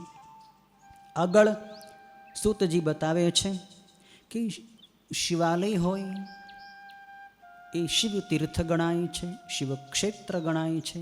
એ શિવ ક્ષેત્રમાં ખૂબ જ પવિત્રતાથી રહેવું જોઈએ. શિવાલયમાં, શિવ ક્ષેત્રમાં તમે થોડું પણ સત્કર્મ, પૂજા પાઠ, જપ વગેરે કરો, એનું ફળ અનંત ગણું મળે છે. પણ એ જ શિવાલયમાં કે એ જ શિવ ક્ષેત્રમાં તમે થોડુંક નાનકડું પણ પાપ કરશો ને તો એનું ફળ પણ બહુ મોટું ભોગવવું પડશે, એમાંથી બચી નહીં શકો. માટે શિવાલયમાં ખૂબ પવિત્રતાથી રહેવું, ત્યાં ખોટું બોલવું નહીં, ત્યાં વ્યસન કરવા નહીં, ત્યાં કોઈની નિંદા કરવી નહીં, ત્યાં કોઈ જીવજંતુની હિંસા કરવી નહીં. ત્યાં શિવ મંદિરમાં આપણું મન શિવની અંદર રાખીને શિવની પૂજા કરવી, શિવની ઉપાસના કરવી. સૂતજી કહે છે કે શિવના મંદિરમાં શિવ નિમિત્તે બાગ બગીચા બંધાવવા, શિવ કાર્યોના સાફ સુફી વગેરે કર્મો કરીને માણસ શિવ પદ પામી જાય છે. શિવાલયમાં તમે બગીચા બનાવો, ફૂલો છોડ વાવો, બીલીના વૃક્ષ વાવો. આવો આપણો આશ્રમ જેવો આશ્રમ હોય, શિવાલયની આસપાસ ખુલ્લી જગ્યા હોય તો એમાં સુંદર મજાનું પ્રાકૃતિક વાતાવરણ તમે નિર્મિત કરો. સુંદર પુષ્પોના છોડવાઓ વાવો, બીલી વૃક્ષો વાવો. શિવાલયનો બગીચો સાફ કરી નાખો, શિવાલયને સાફ કરી નાખો, કચરા પોતા કરી નાખો. એ કરવાથી પણ માણસ શિવ પદને એટલે કે ભગવાન શિવના કૈલાસમાં વાસ પામી જાય છે. શિવ ક્ષેત્રમાં નિત્ય ભક્તિથી વાસ કરવો, રોજ શિવાલયમાં વસવું જોઈએ. શિવાલયમાં જે રોજ રહેતા હોય, એટલે કે શિવાલયની આસપાસ એમના કોઈ પૂજારી રહેતા હોય, એમના સંચાલકો રહેતા હોય, કોઈ પવિત્ર સાધકો રહેતા હોય, કોઈ સંતો મહાત્માઓ રહેતા હોય, તો એને શિવનું જ સ્વરૂપ માનીને એમનો આદર સત્કાર કરવો. શિવાલયની દેખરેખ રાખવાવાળા પૂજારી કે શિવની ઉપાસના કરવાવાળા સાધુ સંતોને દુઃખ ન દેવું, એનું અપમાન ન કરવું. એ શિવનું જ અપમાન કર્યાનું પાપ લાગશે. માટે શિવાલયમાં ખૂબ પવિત્રતાથી રહેવું. શિવના ક્ષેત્રમાં કરેલો વાસ જળ કે ચેતન ગમે તેની ભક્તિ અને મુક્તિ આપે છે. સમજુ માણસે મૃત્યુ સુધી શિવ ક્ષેત્રમાં જ વાસ કરવો. મનુષ્યના ક્ષેત્રમાં લિંગથી 100 હાથ સુધીનું ક્ષેત્ર પુણ્યરૂપ થાય છે. કોઈ જગ્યાએ જ્યાં શિવલિંગ સ્થાપેલું છે, એ શિવલિંગની ચારે બાજુ જે 100 હાથ જેટલા માપની જગ્યા છે, જેટલો ક્ષેત્રફળ છે, એ 100 હાથની જગ્યા એ શિવ ક્ષેત્ર ગણાય છે. પણ જ્યાં કોઈ ઋષિઓ મુનિઓએ લિંગની સ્થાપના કરી હોય, અથવા જ્યાં જ્યોતિર્લિંગ છે, જેમ કે 12 જ્યોતિર્લિંગો આપણા ભારતની અંદર આવેલા છે, તો એ 12 જ્યોતિર્લિંગની આસપાસ 100 ધનુષ્યના માપની જમીન એ શિવ ક્ષેત્ર ગણાય છે. સામાન્ય મનુષ્યોએ સ્થાપેલા શિવલિંગની આસપાસ 100 હાથનું માપ, અને કોઈ સંતો મહાત્માઓએ જેમ કે આપણા આશ્રમની અંદર આપણા ગુરુજીએ જે શિવલિંગ સ્થાપ્યું છે, તો એ જ્યોતિર્લિંગ જેટલું જ મહિમાવાન અત્યંત તેજસ્વી શિવલિંગ છે. તો એની આસપાસનું 100 ધનુષ્યના માપનું ક્ષેત્રફળ, એટલી જમીન એ શિવ ક્ષેત્ર ગણાય છે. આ શિવ ક્ષેત્રમાં વાસ કરવાથી તો બહુ મોટું ફળ મળે છે. અને એ ક્ષેત્રમાં કોઈ જળાશય હોય, કોઈ કૂવો હોય, કોઈ પાણીનો દાર હોય, એ કોઈ તળાવ હોય, તો એ પાણીના સ્થાનને, એ જળાશયને શિવગંગા કહેવાય છે. એ શિવગંગા એ પેલી ગંગાજી જેટલું જ ફળ આપવાવાળું એનું જળ હોય છે. એ શિવગંગાની અંદર તમે સ્નાન કરો, એનું આચમન કરો, તો એ બધા પાપ બળી જાય છે. સ્કંદ પુરાણમાં એક એવી પણ કથા છે. એક ડુક્કર એટલે એક ભૂંદરું, એની પાછળ એક કૂતરું પડ્યું, એટલે દોડતું દોડતું જતું હતું જળાશયના કાંઠે કાંઠે. એ જળાશય શિવ ક્ષેત્રની અંદર આવેલું હતું. એ દોડતા દોડતા કાંઠે કાંઠે ત્યાંથી પાણીમાં નીચે પડી ગયું અને પાણીમાં ડૂબીને મરી ગયું.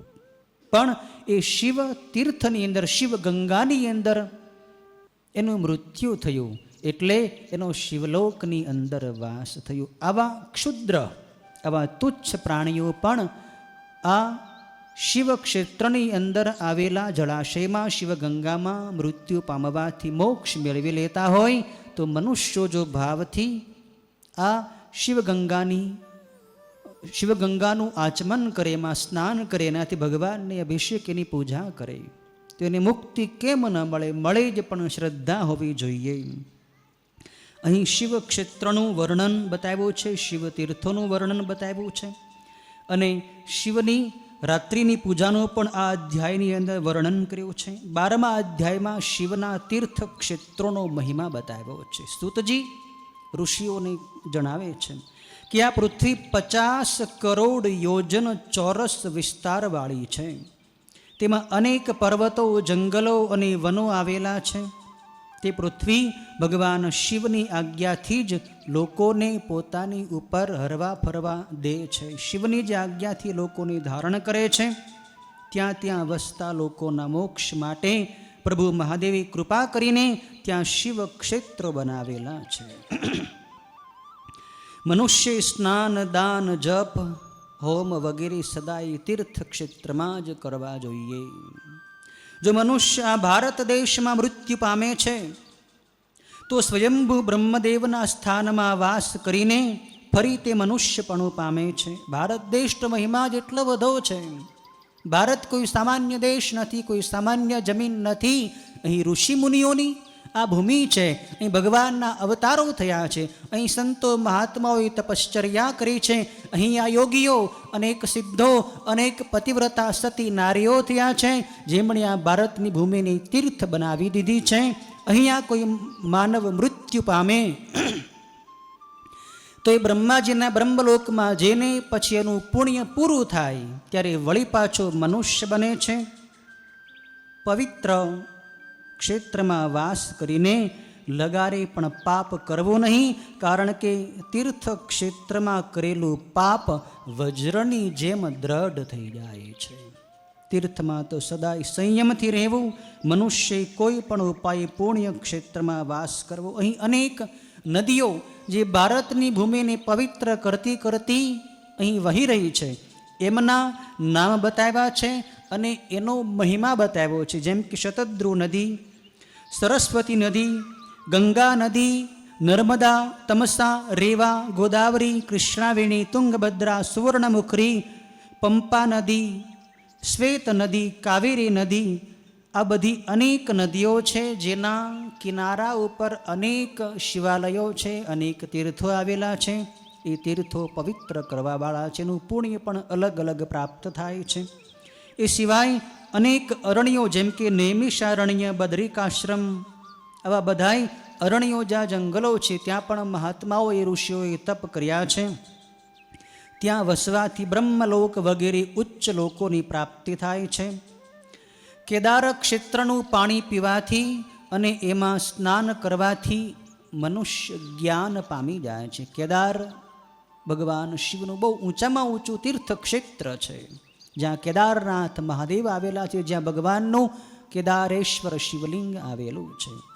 એના પૂજનથી મનુષ્ય આત્મજ્ઞાન પ્રાપ્ત કરી લે છે. બાકી યમુના નદી, શોણ નામનો નદ છે, એ પણ બહુ મોટું પુણ્ય આપવાવાળો છે.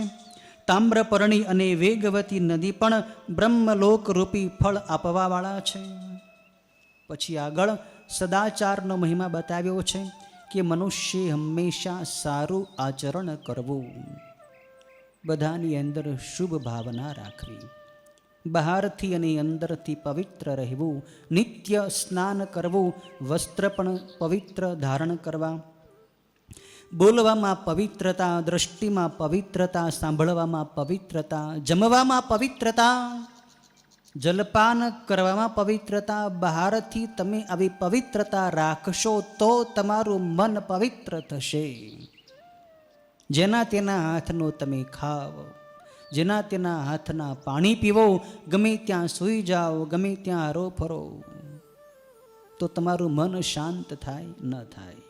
મનને શાંત કરવું હોય તો આચાર વિચાર પાળો. જેના તેના હાથનું ખાવું નહીં, જેવી તેવી હોટલોમાં કે લારીઓનું ખાવું નહીં. જો તમારે મનને શાંત કરવું હોય ને તો આહારમાં ખૂબ પવિત્રતા રાખો. આહારમાં રાજસી અને તામસી પદાર્થોનો ત્યાગ કરો. જે પદાર્થ અતિ તીવ્ર સ્વાદવાળો હોય, જેમ કે ખૂબ તીખો, ખૂબ ખાટો, ખૂબ કડવો કે ખૂબ ગળ્યો હોય, એ પદાર્થ રાજસી પદાર્થ કહેવાય છે. એવો પદાર્થ ખાવાથી મન ચંચળ બને છે. માટે સાદો આહાર લો, હળવો આહાર લો તો મન પવિત્ર થાય. જેવું અન્ન એવું મન, જેવો આહાર એવો ઓડકાર, જેવું જમશો એવું જ વિચારશો. આહારની પવિત્રતા રાખો. અને કોઈ પણ જગ્યાએ જાઓ તો દરેક જીવ પ્રાણી માત્રની અંદર શિવનો ભાવ કરો. કોઈની પ્રતિ કોભાવ ન કરો. ભલે કોઈ માણસે તમારી સાથે ખરાબ વર્તન કર્યું હોય, તમે તેની સાથે ખરાબ વર્તન ન કરો. માનસિક પાપ લાગશે. કોઈને વિશે તમે ખરાબ વિચારશો તો એ તમારું મન પાપીલું બની જશે. મનમાં દુર્ભાવ બેસી જશે. એ મનમાં બેઠેલો દુર્ભાવ કાઢવો ને બહુ અઘરો છે. એટલે મન બગડે એનું ખાસ ધ્યાન રાખો. અને મનમાં જે સંસ્કારો પડી જ ગયા છે એને શુદ્ધ કરવા માટે શિવનું ધ્યાન કરો. ધ્યાનથી મન શુદ્ધ થાય છે. શિવ નામનો જપ કરવાથી વાણી શુદ્ધ થાય છે. શિવની પૂજા અને શિવની સેવા કરવાથી તન એટલે કે શરીર શુદ્ધ થાય છે. કાયિક, વાચિક અને માનસિક આમ 3 પ્રકારના પાપ કહ્યા છે. શિવની સેવા, શિવની પૂજા, શિવ નિમિત્તે કર્મ કરવાથી તમારા શરીરના પાપો બળી જશે. તમે ખોટું બોલ્યા હો, તમે કોઈની નિંદા કરી હોય, વાણીથી પાપ કર્યું હોય, કોઈના દિલને તમે દુભાવ્યું હોય, એ પાપ તમારી જીહવામાં બેઠેલું છે, તમારા મનમાં બેઠેલું છે. એને બાળવા માટે તો શિવ નામનો જપ અતિ ઉત્તમ છે. શિવ નામનો જપ ગમે તેવા પાપને બાળીને ભસ્મ કરી નાખે છે. શિવ નામનો જપ ઋષિઓ મુનિઓએ પણ કર્યો છે. શિવના અનેક નામો છે. શિવ, મહાદેવ, હર, ભવ, રુદ્ર. શિવના તો હજારો નામો છે. એ બધાય નામો પાપને બાળવા વાળા છે. મહાદેવ મહાદેવ મહાદેવેતિ યો વદેત એકેન ભવતી મુક્તિમ દાભ્યામ શંભૂર્ણે ભવેત.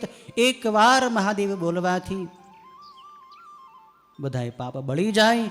બીજી વાર મહાદેવ બોલવાથી તો શિવ આપણા ઋણી બની જાય છે. મહાદેવ કોઈ સામાન્ય નામ નથી. મહાદેવ તો પવિત્ર મંત્રોનો પણ મંત્ર છે, મંત્ર રાજ છે. એટલે મહાદેવ મહાદેવ હર હર મહાદેવ એમ બોલ્યા કરવું. મનમાં કોઈ ચિંતા આવે, મનમાં કોઈ શોક આવે, મનમાં કંઈક સંસારના અનેક અવનવા વિચારો તમે વિચારે ચડી ગયા હો, મનમાંથી વિચાર બહાર નીકળી શકતા ન હોય, તો તમે મહાદેવ નામની ધૂન બોલવા માંડો ને, વિચારો ક્યાંય વયા જશે, મન શુદ્ધ થઈ જશે. મહાદેવ હરે મહાદેવ હરે મહાદેવ હરે મહાદેવ હરે મહાદેવ.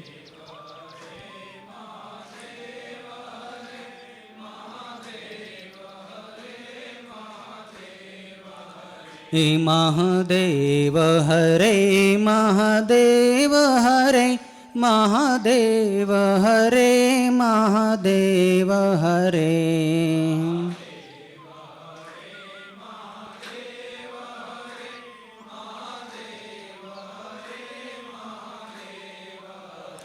મહાદેવ હરે મહાદેવ હરે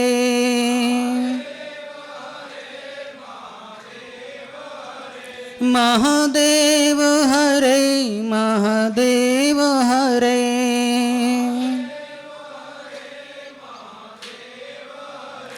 મહાદેવ હરે મહાદેવ હરે.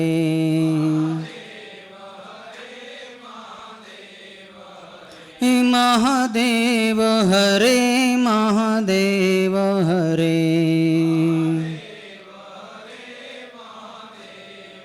રે શિવ નામ હરે શિવ નામ હરે શિવ નામ હરે શિવ નામ હરે.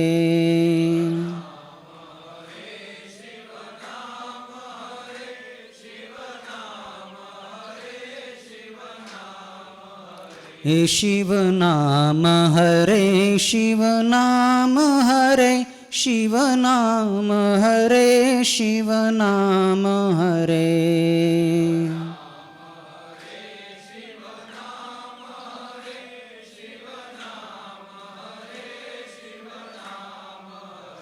શિવ નામ હરે શિવ નામ હરે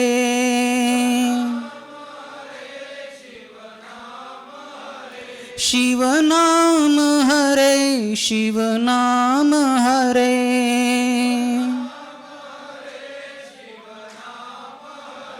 શિવ નામ હરે શિવ નામ હરે.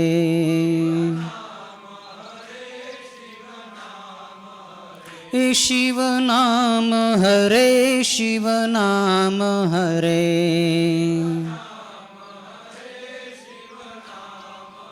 હે ભોળાનાથ હરે ભોળાનાથ હરે ભોળાનાથ હરે ભોળાનાથ હરે.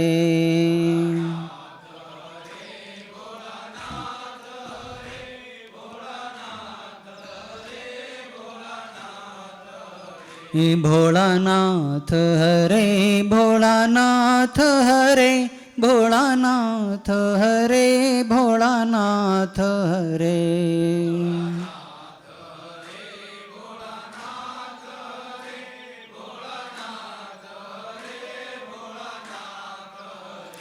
ભોળાનાથ હરે ભોળાનાથ હરે ભોળાનાથ હરે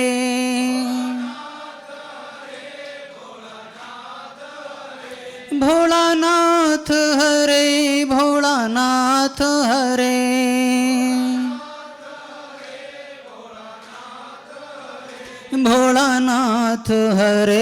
ભોળાનાથ હરે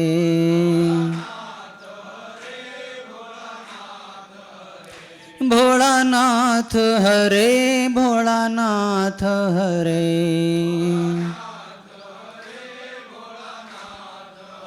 હે શિવ શંભુ હરે શિવ શંભુ હરે શિવ શંભુ હરે શિવ શંભુ હરે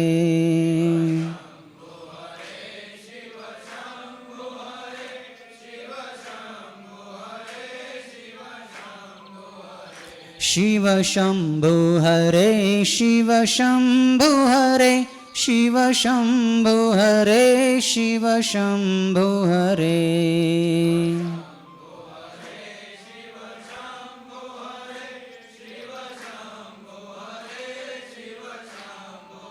ઓમ નમઃ પાર્વતી પતયે હર હર મહાદેવ હર શિવ શંભુ હર ભવ રુદ્ર મહાદેવ આવા ભગવાનના અનેક નામો છે. દરેક નામની અંદર પાપોને બાળવાની પ્રચંડ શક્તિ રહેલી છે. જગતમાં એવું કોઈ પાપ નથી કે જે શિવ નામથી નષ્ટ ન થતું હોય. વાચિક પાપને બાળવા માટે શિવ નામનો જપ, માનસિક પાપને નષ્ટ કરવા માટે શિવનું ધ્યાન, કાયિક પાપને બાળવા માટે શિવની પૂજા, શિવની સેવા અહીં બતાવી છે. 13મા અધ્યાયમાં સૂતજી ઋષિઓને નિત્ય કર્મ કરવાની વિધિ બતાવે છે. રોજ સવારે જાગીએ ત્યારથી લઈને સાંજે શયન કરીએ ત્યાં સુધીમાં માણસે શું શું કર્મ કરવું જોઈએ, શું નિત્ય કર્મ કરવું જોઈએ, કેવી રીતે જાગવું, કેવી રીતે સ્નાન કરવું, કેવી રીતે સંધ્યા કરવી, કેવી રીતે પૂજા કરવી, એનું અહીં વર્ણન કર્યું છે. આ વિસ્તાર આ અધ્યાયની અંદર બતાવ્યો છે. પણ અહીં બધા બતાવેલા નિયમોનું પાલન કદાચ આપણે ન કરી શકીએ તો ટૂંકમાં એટલું પણ આપણે સમજી જઈએ, એટલું પણ આપણે રોજ નિત્ય કર્મ કરીએ કે સવારે સૂર્ય ઉગે એ પહેલાં જાગી જવું, શક્ય હોય તો 4 વાગ્યે જાગી જવું. સૂર્ય ઉગે એ પહેલાં બ્રાહ્મ મુહૂર્તમાં ઉઠીને પથારીમાં બેસીને જ થોડી વાર ધ્યાન કરી લેવું. ભગવાન શિવને પ્રાર્થના કરવી કે મહાદેવ આપની કૃપાથી આપે મને મારી જિંદગીમાં એક નવો દિવસ દેખાડ્યો છે.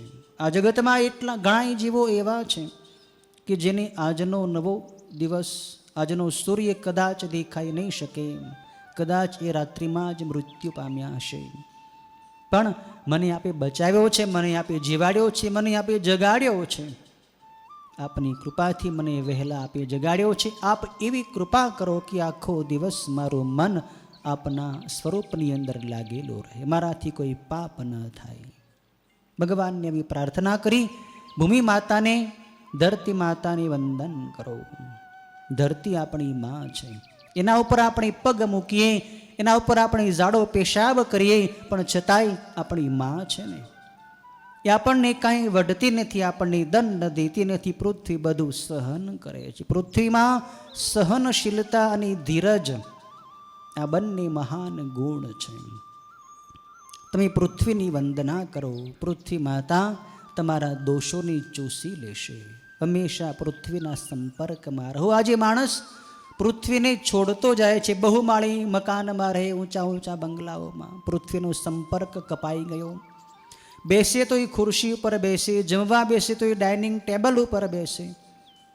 આચાર વિચાર રહ્યા નથી, માટે માણસના શરીરમાં રોગ નવા નવા ઉત્પન્ન થાય છે. નીચે બેસો, નીચે ભોંય પથારી સુવો, દંડવત કરો. પૃથ્વીનો સંપર્ક તમારા શરીરને જેટલો થશે ને એટલા તમારા શરીરના દોષો પૃથ્વી માતા ચૂસી લેશે. પૃથ્વીની અંદર ગુરુત્વાકર્ષણ શક્તિ રહેલી છે. પૃથ્વી બધા દોષોને ચૂસીને તમને સ્ફૂર્તિ અને તાજગી આપે છે, શક્તિ આપે છે. સવારે પૃથ્વી માતાની વંદન કરો, પછી શૌચ કરવા માટે બહાર જવું, દિશાએ જવું, ઝાડો પેશાબ કરવા માટે. આજે માણસોની ઘરમાં જ બધા ટોયલેટ બાથરૂમ થઈ ગયા. પહેલાં નહીંતર બહાર જવાની જ ટેવ હતી, જંગલે જવાની. એટલું સવારમાં વહેલા ચલાઈ જાય એટલું હરાઈ ફરાઈ જાય. શરીરને સવારની વહેલી બ્રાહ્મ મુહૂર્તની શુદ્ધ હવા મળે તો શરીરમાં આરોગ્ય આવે છે. પણ આજે ઘરમાં જ માણસ પેલા ઘરે જમતો અને બહાર જાજરૂ જોવા માટે બહાર જતો હતો, એટલે રોગ નહોતા થતા. પણ આજે માણસ જમવા માટે બહાર જાય છે ને ઝાડો પેશાબ ઘરમાં કરે છે, માટે રોગ વધ્યા છે. પદ્ધતિ બદલાઈ ગઈ, ટેવ બધી ઊંધી થઈ ગઈ, માટે શરીરમાં રોગ પ્રવેશ્યા છે. દિશાએ જઈને પછી 7 વખત માટીથી હાથને સાફ કરવા, 12 કોગળા કરવા, દંત ધાવન કરવું, દાંતણ કરવું, મુખ શુદ્ધિ કરવી, 12 કોગળા કરવા, પવિત્ર જળથી સ્નાન કરવું. સ્નાન માટે પણ શક્ય હોય તો કૂવાનું જળ ઉત્તમ છે, એના કરતાં નદીનું જળ, તળાવનું જળ ઉત્તમ, તળાવ કરતાં નદીનું જળ ઉત્તમ છે. સમુદ્રનું જળ સર્વશ્રેષ્ઠ છે, કેમ કે સમુદ્રની અંદર બધી જ નદીઓના જળ સમાઈ જાય છે. સમુદ્ર જળના સ્નાનનો અતિ મહિમા બતાવ્યો છે. સ્નાન કરી ધોયેલા પવિત્ર વસ્ત્રો ધારણ કરવા, વસ્ત્રમાં મર્યાદા રાખો. માણસે કપડાની મર્યાદા છોડી દીધી છે. અડધા અંગ ઉઘાડા દેખાતા હોય, પુરુષોના સ્ત્રીઓના જોવાવાળાના એ મન બગડે, એ પાપ કપડાં પહેરવાવાળાને લાગે છે. માનવ શરીર એ ભોગનું સાધન નથી, ભક્તિનું સાધન છે. શરીરમાં સુંદરતા નથી, સુંદરતા શિવમાં છે. માણસ શરીરને રૂપાળું દેખાડવા માટે કેટલાય શોખીન કપડાં પહેરે છે. અવનવા કપડાં, ચટપટા રંગબેરંગી કપડાં પહેરે, પણ એનાથી શરીર શોભતું નથી. શરીરની શોભા તો સંયમથી છે. સંયમી માણસ હોય, સદાચારી માણસ હોય, એ ગમે તેવા સાદા કપડાં પહેરશે ને તો એમાંય એની સુંદરતા પ્રગટ થઈ જશે. શરીર હાડ માંસનો થેલો છે.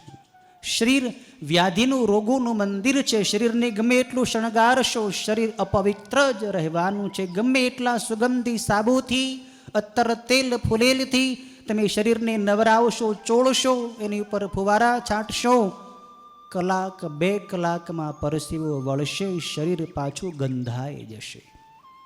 શરીરની અંદર આત્મા છે, પ્રાણ છે, માટે શરીરની કિંમત છે. શરીરમાંથી પ્રાણ નીકળી જાય, આત્મા નિર્ગમન થઈ જાય, જતો રહે, પછી શરીર 2-5 કલાકમાં જ ગંધાવા માંડશે. સગા ઘરના લોકો, કુટુંબીજનો પણ એ શરીરને સ્મશાનમાં લઈ જઈને બાળી દેશે. શરીર સુંદર નથી, સુંદર શિવ છે, સુંદર આત્મા છે. માટે શિવની ઉપાસના કરો, શરીરમાં મોહ ન રાખો, સદાચાર પાળો, પવિત્ર વસ્ત્રો પહેરો. સવારે સ્નાન કરીને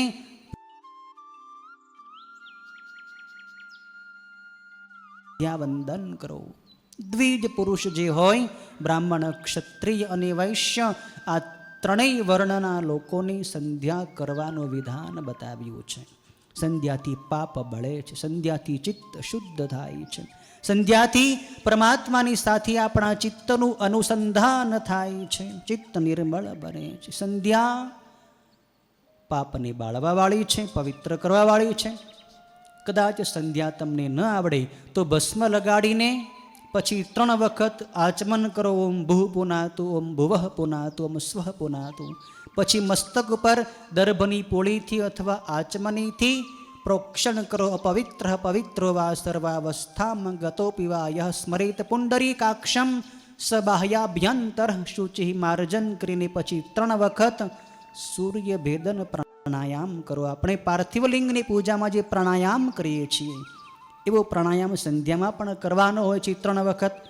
ત્યાર પછી સૂર્ય ભગવાનને 3 વખત અર્ઘ્ય આપો. સૂર્ય ઉગે એ પહેલાં અંધારું હોય ત્યારે જો તમે અર્ઘ્ય આપો તો 3 અર્ઘ્ય આપવા પડે છે.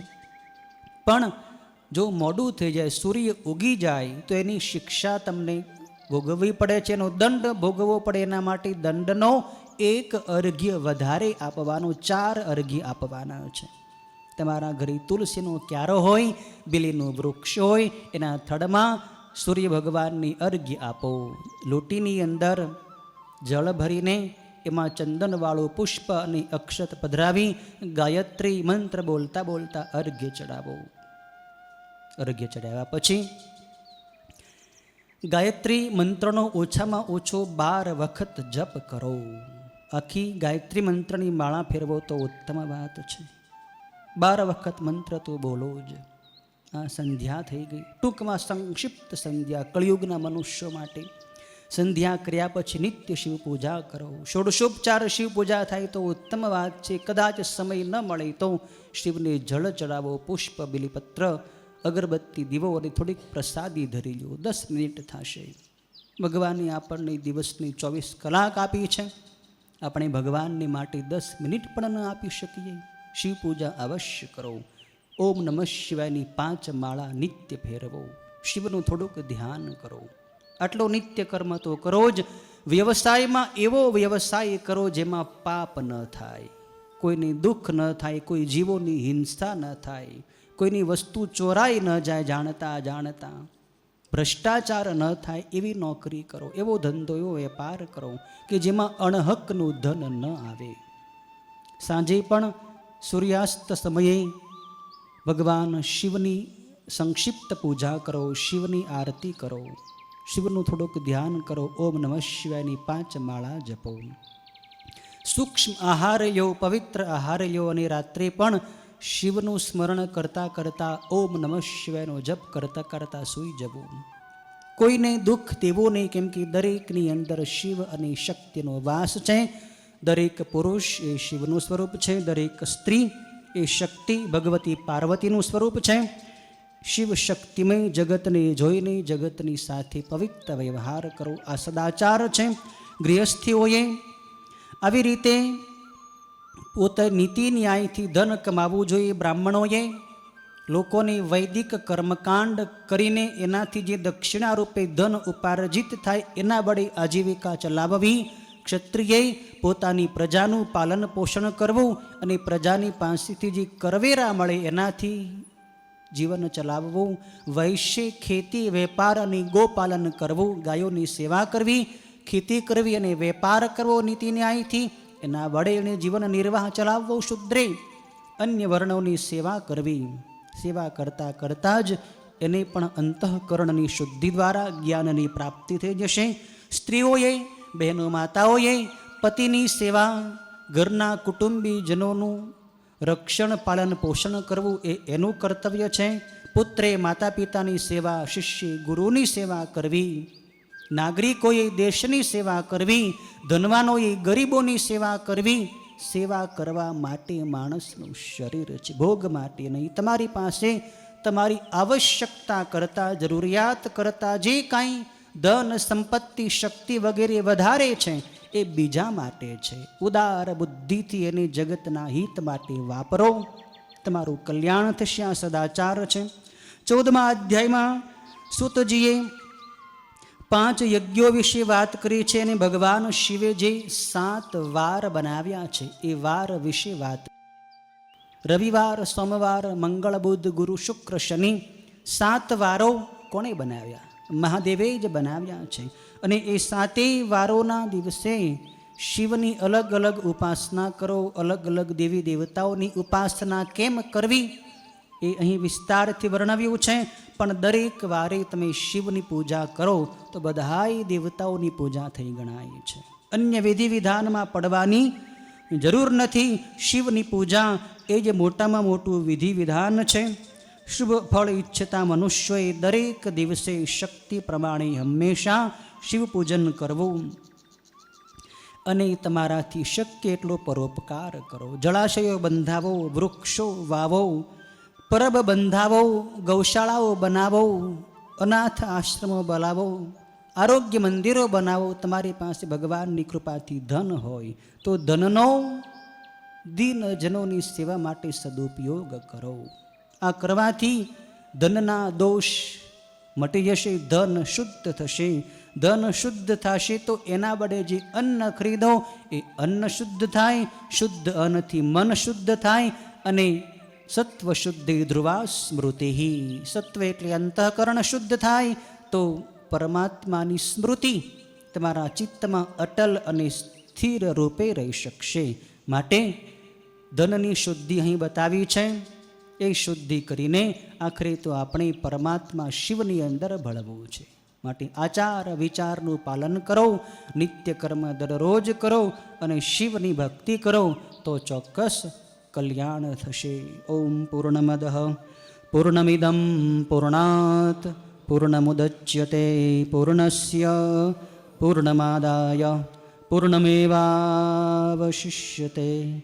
ઓમ શાંતિ શાંતિ શાંતિ. ઓમ નમઃ શિવાય. ઓમ નમઃ શિવાય. ઓમ નમઃ શિવાય. ઓમ નમઃ શિવાય.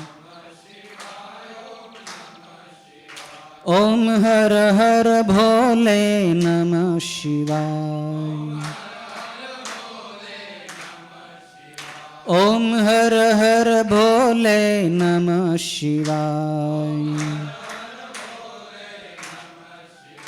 ઓમ નમઃ શિવાય. ઓમ નમઃ શિવાય.